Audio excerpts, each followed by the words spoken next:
Et nous sommes venus rencontrer celui qui nous fait rêver. Au tout début de cette célébration, je vous invite à vous asseoir. On va prendre juste quelques instants pour se recueillir, quelques instants pour se rappeler que dans cette Église, aujourd'hui, Dieu est avec nous. Ensuite, au tout début de la célébration, quand je dirai Seigneur, prends pitié, je vais vous inviter à répéter après moi, au Christ, prends pitié, etc. Seigneur Jésus, tu as eu le souci de réaliser le projet de ton Père sur toi. Pour toutes les fois où je pense que Dieu n'a pas de projet pour moi, je te demande pardon. Seigneur, prends pitié. Seigneur, prends pitié. Seigneur Jésus, malgré tous les défis que tu rencontrais, tu continuais de faire confiance à ton Père. Pour toutes les fois où moi je me décourage facilement, je te demande pardon. Ô Christ, prends pitié. Ô Christ, prends pitié. Seigneur Jésus, tu nous as dit que tu seras avec nous jusqu'à la fin des temps. Pour toutes les fois où j'oublie que tu es là pour me soutenir, je te demande pardon. Seigneur, prends pitié. Seigneur, prends pitié. Que ce Dieu qui nous connaît et qui nous aime, qui nous bénisse, le Père, le Fils et le Saint-Esprit. Amen. On peut se lever pour le chant du gloire à Dieu.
Première lecture du livre de la sagesse. La nuit de la délivrance pascale avait été connue d'avance par nos pères, assurés des promesses auxquelles ils avaient cru, ils étaient dans la joie. Et ton peuple accueillit à la fois le salut des justes et la ruine de leurs ennemis. En même temps que tu frappais nos adversaires, tu nous appelais à la gloire. Dans le secret de leur maison, les fidèles descendants des justes offraient un sacrifice et ils consacrèrent d'un commun accord cette loi divine que les saints partageraient aussi bien le meilleur que le pire, et déjà ils entonnaient les chants de louange des pères. Parole du Seigneur. Grâce à Dieu. Heureux le peuple dont le Seigneur est le Dieu. Heureux le peuple dont le Seigneur est le Dieu. Criez de joie pour le Seigneur, homme juste, homme droit, à vous la louange. Heureux le peuple dont le Seigneur est le Dieu. Heureux la nation qui s'est choisie pour domaine. Heureux le peuple dont le Seigneur est le Dieu. Dieu veille sur ceux qui le craignent, qui mettent leur espoir en son amour, pour les délivrer de la mort, les garder en vie au jour de la famine. Heureux le peuple dont le Seigneur est le Dieu. Nous attendons notre vie du Seigneur. Il est pour nous un appui, un bouclier. Que ton amour, Seigneur, soit sur nous, comme notre espoir est en toi. Heureux le peuple dont le Seigneur est le Dieu.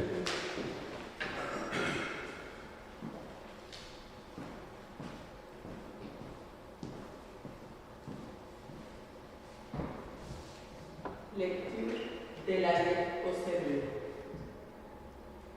La foi est une façon de posséder ce que l'on espère, un moyen de connaître des réalités qu'on ne voit pas, et quand l'Écriture rend témoignage aux anciens, c'est à cause de leur foi.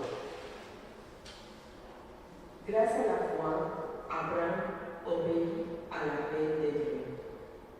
Il partit vers le pays qu'il devait recevoir en héritage, et il partit sans savoir où il devait aller. Grâce à la foi, il vient séjourner en immigré dans la terre promise, comme en terre étrangère.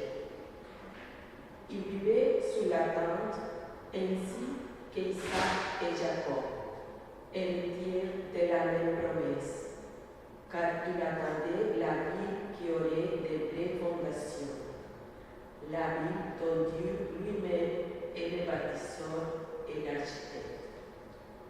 Grâce à la foi, Sarah, elle aussi, malgré son âge, fut rendue capable d'être à l'origine d'une descendance parce qu'elle pensait que Dieu est fidèle à ses promesses.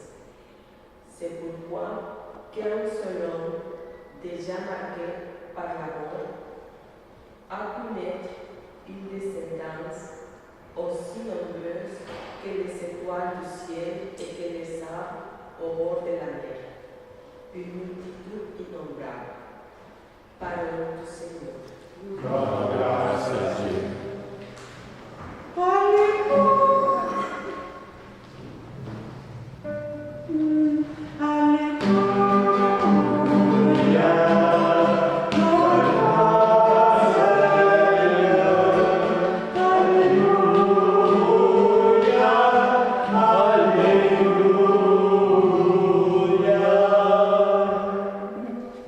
Veillez, tenez-vous prêts, c'est à l'heure où vous n'y penserez pas,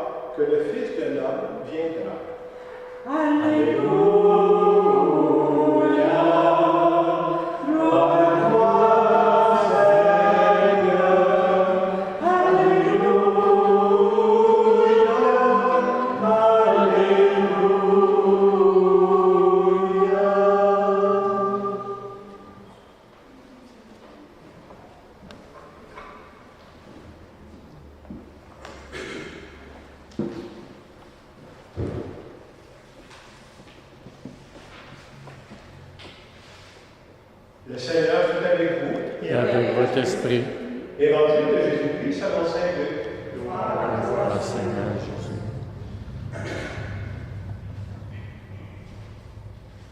En ce temps-là, Jésus disait à ses disciples, « Sois sans crainte, petit troupeau. Votre Père a trouvé bon de vous donner le royaume. Vendez ce que vous possédez et donnez-le en au monde. Faites-vous des bourses qui ne s'usent pas, un trésor inépuisable dans les cieux, là où le voleur n'approche pas, où la vigne ne détruit pas. Car là où est votre trésor, là aussi sera votre cœur. Restez en tenue de service, votre ceinture autour des reins et vos lampes allumées. Soyez comme des gens qui attendent leur maître à son retour des noces, pour lui ouvrir dès qu'il arrivera et frappera à la porte. Heureux ces serviteurs-là que le maître à son arrivée trouvera en train de veiller. Amen, je vous le dis, c'est lui qui, la ceinture au rein, les fera prendre place à table et passera pour les servir.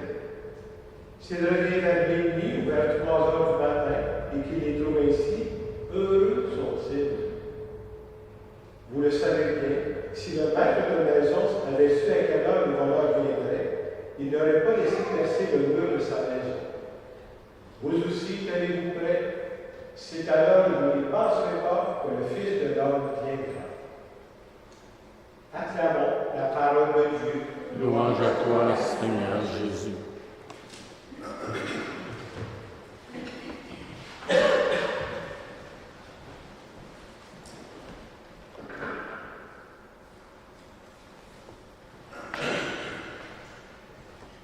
Le passage qui a retenu mon attention cette semaine, principalement, c'est le passage qui est tiré de la deuxième lecture. Dans cette deuxième lecture, on dit « La foi est une façon de posséder ce qu'on ne voit pas. C'est un moyen de connaître les réalités qui ne sont pas visibles. » Et autrement dit, ce qu'on veut nous dire à travers ça, c'est que la foi, c'est ce qui nous permet de bouger, d'aller en avant. La foi, c'est ce qui nous donne l'espérance que ça va attendre de se relever les manches pour continuer d'avancer. Et vous savez, dans la vie, quand on fait face à des problèmes, on n'a pas tout de suite des solutions. Hein. Des fois, ça prend un certain temps. Mais la foi, ça fait quoi? La foi, ça m'aide à garder confiance, parce que je suis pas peut-être découragé. Hein. Et ça me permet aussi, ça me donne la force de ne pas lâcher. Et ce que j'aime dans la parole de Dieu de la fin de semaine, c'est qu'on nous dit, c'est pas juste une théorie, on nous donne un exemple. On nous donne l'exemple d'Abraham et de Sarah. Dans la parole, on va dire, grâce à la foi, Abraham obéit à Dieu, il partit sans savoir où il allait. Et quand on pense à ça, ça demande beaucoup de foi. Mettez-vous à la place de Sarah et d'Abraham. Ils doivent quitter leur pays, ils doivent quitter des gens qu'ils connaissaient pour aller, ils ne savaient pas où. Ça nous montre qu'Abraham et Sarah sont partis sur un élan de foi sans savoir ce qui les attendait. Et comme cette parole de Dieu s'adresse à nous, j'aime souvent dire, le savons-nous, nous autres? Qu'est-ce qui nous attend dans 5 ans, dans 10 ans? Je le sais pour moi, qu'est-ce qui nous attend? Ça ne change pas la foi si on ne sait pas plus que les autres ce qui nous attend. Dans la foi, on sait une chose. Je ne sais pas exactement ce qui m'attend dans 5 ans. Je ne sais pas exactement ce qui m'attend dans 10 ans, mais je crois, grâce à la foi, que Dieu va être là. Et que Dieu va marcher avec nous. Et ça donne l'espérance. Moi, je trouve que la parole de Dieu de la fin de semaine nous rappelle comment c'est important d'espérer dans la vie. Comment c'est important de rêver dans la vie. Et pour ne pas flotter dans les nuages, je me suis posé moi-même la question, à quoi je rêve, puis à quoi je ne rêve pas. La première chose que je voudrais vous dire, c'est que je ne rêve pas de gagner le million. De toute façon, je ne jette pas de ticket de loterie, parce que ça va être réglé dans mon cas. Je dirais que je ne rêve pas d'avoir une belle voiture de l'année. J'ai un bon Corolla 2010 qui fait mon affaire, qui me conduit partout où je veux aller, ça fait mon affaire. Et pour rire un peu, parce qu'avec les années, je rêve plus à me payer sur le côté, ça c'est fini. Là. Mais je rêve à quelque chose encore, par exemple. Vous savez à quoi je rêve? Sincèrement, je rêve à réaliser le projet de Dieu sur moi. Et je crois que Dieu en rêve pour chacune d'entre nous. Et le rêve de Dieu sur nous, là, c'est beaucoup plus qu'un job, c'est beaucoup plus qu'une tâche. Dieu s'intéresse beaucoup plus à la personne que nous devenons qu'à notre job. Et comme chrétiens, on a un rêve qu'on porte aussi. Là. Notre rêve, nous autres, c'est de ressembler de plus en plus à Jésus-Christ. C'est-à-dire, le rêve des chrétiens et des chrétiennes, c'est, avec le temps, j'aimerais de plus en plus penser comme Jésus. J'aimerais ça parler comme Jésus. J'aimerais ça agir comme Jésus. Et moi, je dirais, mon rêve comme père, mon rêve, c'est d'essayer de traduire la parole de Dieu pour aujourd'hui, pour qu'on puisse lui ressembler davantage. Je me suis dit aussi, on pourrait se poser la question, on commence une nouvelle unité pastorale, à quoi on peut rêver pour notre Église dans les années à venir? Et encore une fois, je vais commencer par dire à quoi je ne rêve pas. Je ne rêve pas à retourner dans les années 1950, où apparemment tout était fantastique. Je pense que l'avenir, c'est pas de retourner au passé. Je ne rêve pas d'une Église parfaite où ce serait juste des gens qui n'ont pas de défauts. Ça n'existe pas. Et si ça prend une Église parfaite comme ça, je suis éliminé parce que je les limite moi aussi. Non, à quoi je rêve, sincèrement? Je rêve d'une Église qui a le souci des petits et des pauvres. Parce que quand on prend soin des petits, toutes les formes de petitesse, on est tous des petits d'une façon ou de l'autre, j'aime souvent dire que quand on prend soin des petits, Dieu prend soin de nous. Je rêve à cette Église-là. Je rêve à l'Église qui est attentive aux personnes. On peut penser aux personnes qui sont dans nos églises. Mais on peut penser aussi à 95% des gens qui ne sont pas dans nos églises. Jésus, en partant de la terre, nous a laissé une mission. Allez de toutes les nations, faites des disciples. Je pense que c'est à nous d'accomplir cette mission-là, et c'est là-dessus qu'on va essayer de travailler dans les années à venir. Et je pense, moi, que la vie, c'est plus que du hasard. Nos chemins se croisent, et je pense que Dieu a un plan pour ça, puis il faut se laisser travailler par lui. Dans l'Évangile, on disait gardez vos lampes allumées, tenez-vous prêts, gardez-vous en tenue de service et gardez vos lampes allumées. Je pense que si on est dans cette église aujourd'hui, c'est qu'en quelque part, on veut garder notre lampe allumée. En quelque part, on veut se laisser déranger par Dieu. En quelque part, on croit que Dieu a des projets pour nous. Et si on ne veut pas que la parole de Dieu flotte dans les nuages, je pense que toute la parole de Dieu doit se demander, est-ce que nous, dans notre vie concrète, est-ce que nous avons encore de l'espérance? Est-ce que nous rêvons encore avec Dieu? Et je poserai la question suivante, est-ce que je crois que Dieu a encore des rêves, par exemple, pour mon couple? Quelqu'un peut dire, hey Jacques, ça fait 35 ans, moi je suis marié, 45 ans, j'ai marié, les rêves, c'est fini. Mais la question, c'est pas, est-ce que toi tu rêves? Est-ce que Dieu a encore des rêves pour mon couple? C'est beau de penser à ça. Est-ce que Dieu a encore des rêves pour ma famille? Est-ce que Dieu a encore des rêves pour notre Église qui veut qu'on fasse autrement? Et je crois, moi, que c'est pas juste du hasard, ce qu'on va bâtir ensemble, Dieu va être là.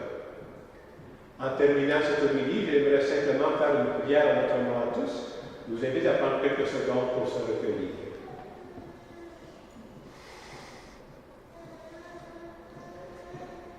Seigneur Jésus, je te dis merci de nous rappeler à quel point c'est important de continuer d'espérer et de rêver.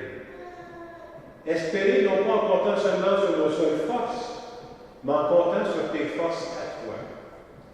Tu nous as dit, sans moi, vous ne pouvez rien faire.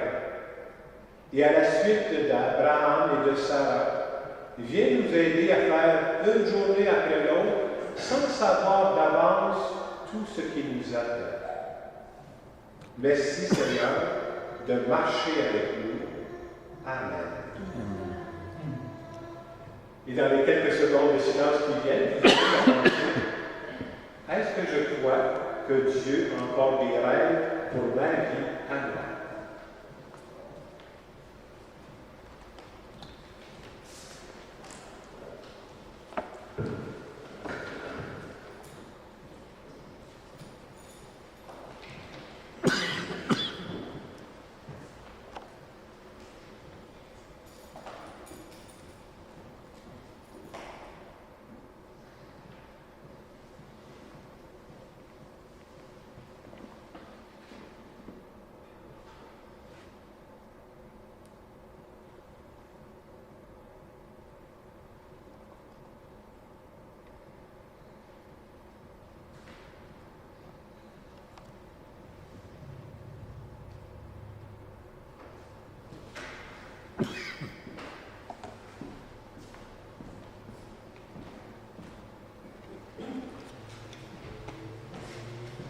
Nous allons maintenant dire notre foi. Nous voulons dire que nous croyons que Dieu s'intéresse à chacune de nos personnes. Je crois en Dieu, le Père puissant, Créateur du ciel et de la terre, et en Jésus-Christ, son Fils unique, notre Seigneur, qui a été conçu du Saint-Esprit, est né de la Vierge Marie, reçu du Ponce Pilate, a été crucifié, est mort et a été enseveli, est descendu aux enfers, le troisième jour, ressuscité des morts, est monté aux cieux, est assis à la droite de Dieu, le Père Tout-Puissant, d'où il viendra juger la vivance des morts. Je crois en l'Esprit Saint, à la Sainte Église catholique, à la communion des saints, à la rémission des péchés, à la résurrection de la chair, à la vie éternelle. Amen. Le Seigneur nous appelle à rester en tenue de service. Présentons-lui les nombreux besoins de notre monde, afin que la paix et l'espérance grandissent de plus en plus en vue du royaume des cieux. Que ton amour soit sur nous, comme notre espoir est en toi. Pour les responsables de l'Église qui aident le peuple de Dieu à nourrir leur foi, leur espérance et leur charité, prions le Seigneur. Que ton amour soit sur nous, comme notre espoir est en toi. Pour les personnes déçues par la vie et qui ont besoin de retrouver la confiance et la guérison, prions le Seigneur. Que ton amour soit sur nous, comme notre espoir est en toi. Pour les autres et les vacanciers qui reçoivent chez l'autre une personne à découvrir, à servir et à aimer, prions le Seigneur. Que ton amour soit sur nous, comme notre espoir est en toi. Pour les victimes de la guerre et de toute forme de violence, prions le Seigneur. Que ton amour soit sur nous, comme notre espoir est en toi. Pour les membres de notre communauté qui gardent leur lampe allumée dans la joie d'accomplir la volonté de Dieu au quotidien, prions le Seigneur. Que ton amour soit sur nous, comme notre espoir est en toi. Dieu, source de toute bénédiction, accueille favorablement la prière de ton Église qui espère sans relâche dans la joie du retour du Maître. Soutiens-la et fais-la progresser dans la foi et la charité. Nous te le demandons par Jésus qui vit et règne avec toi dans l'unité du Saint-Esprit, maintenant et pour les siècles des siècles. Amen.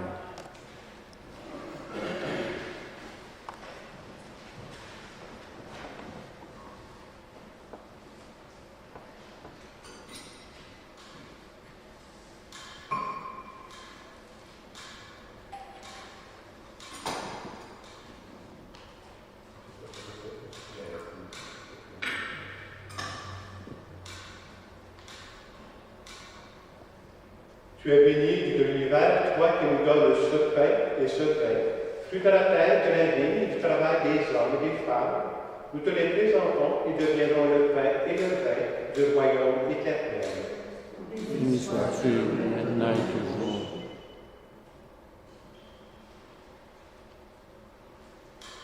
Pardonne-moi, Seigneur, purifie-moi de mes péchés.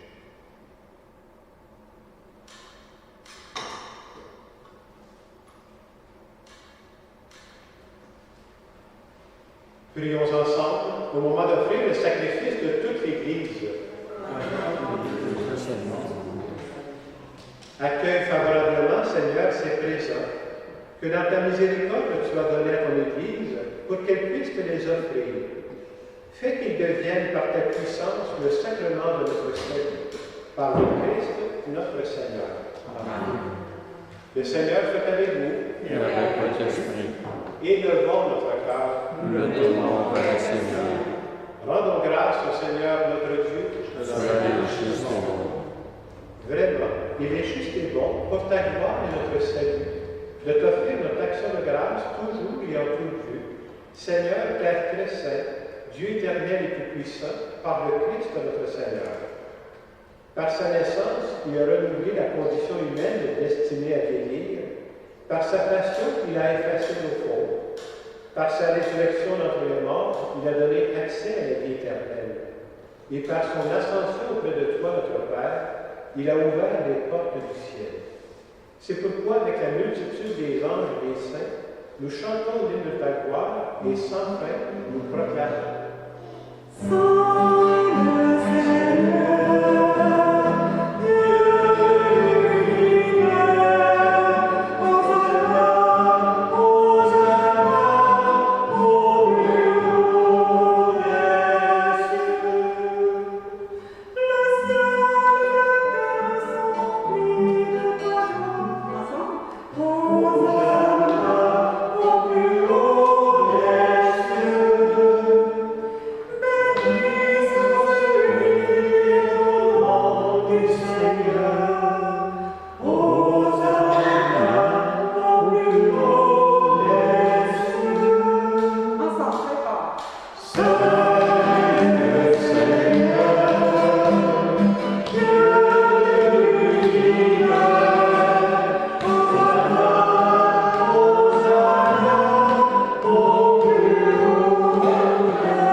De même, après le repas, il prit la coupe.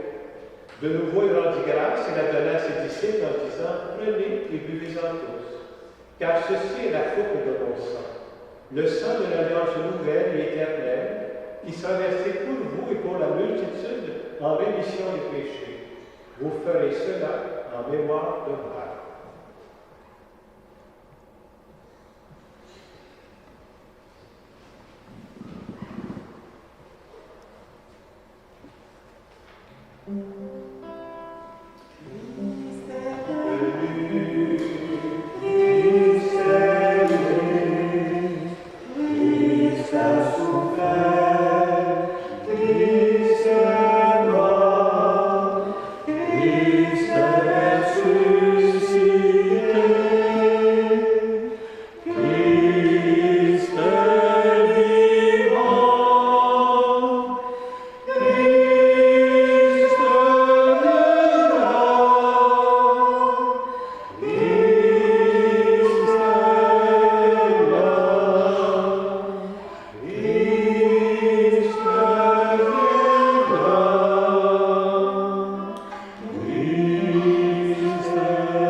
Souviens-toi aussi de nos frères et sœurs qui se sont endormis dans l'espérance de la résurrection.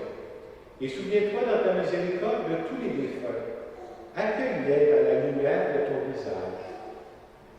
Aujourd'hui, nous prions en particulier aux intentions de Sylvain Corroyer et de Gilles Ouellet. Sur nous tous, enfin, nous implorons ta bonté. Permets qu'avec la Vierge Marie, la bienheureuse Mère de Dieu, avec Saint Joseph son époux, les apôtres et tous les saints qui ont fait ta joie au long des âges, nous ayons part à la vie éternelle, et que nous chantions ta louange et ta gloire par ton Fils Jésus le Christ. Par lui, avec lui et en lui. À toi, Dieu le Père puissant, dans l'unité du Saint-Esprit, tout honneur et toute gloire pour les siècles des siècles. Amen. Nous commençons cette semaine notre nouvelle unité pastorale qu'on va appeler Église en marche. En priant notre Père, demandons au Dieu de nous inspirer. Dieu a des projets pour nos églises ici dans notre région. Notre Père, qui es aux cieux, que ton nom soit sanctifié, que ton règne vienne, que ta volonté soit faite sur la terre comme au ciel. Donne-nous aujourd'hui notre pain de ce jour. Pardonne-nous nos offenses comme nous pardonnons aussi à ceux qui nous ont offensés. Et ne nous laisse pas entrer en tentation, mais délivre-nous du mal. Délivre-nous de tout mal, Seigneur, et donne la paix à notre temps. Soutenus par ta miséricorde, nous serons libérés de tout péché, à l'abri de toute épreuve. Nous qui attendons que se réalise cette bienheureuse espérance, l'avènement de Jésus-Christ, notre Sauveur. Car c'est à toi qu'appartiennent le règne, la puissance et la gloire pour les siècles des siècles. Amen. Seigneur Jésus-Christ, tu as dit à tes apôtres, je vous laisse la paix, je vous donne la paix. Ne regarde pas nos péchés, mais la foi de ton Église. Pour que ta volonté s'accomplisse, donne-lui toujours cette paix et conduis-la vers l'unité parfaite. Toi qui vis et règnes pour les siècles des siècles. Amen. Et que la paix du Seigneur soit toujours avec vous. Amen.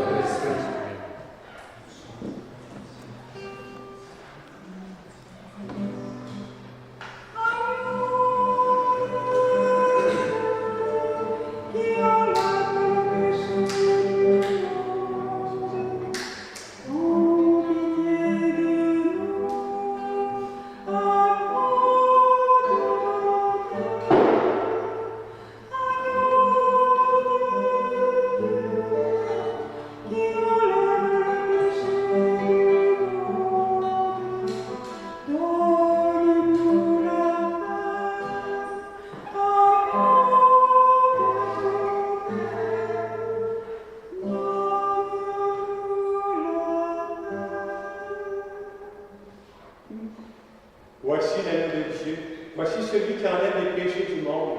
Heureux, heureuses les invités au repas des noces de l'agneau. Seigneur, je ne suis pas digne de te recevoir, mais dis seulement une parole, je serai guéri.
dire merci à Elisabeth qui est venue nous aider pour le chant.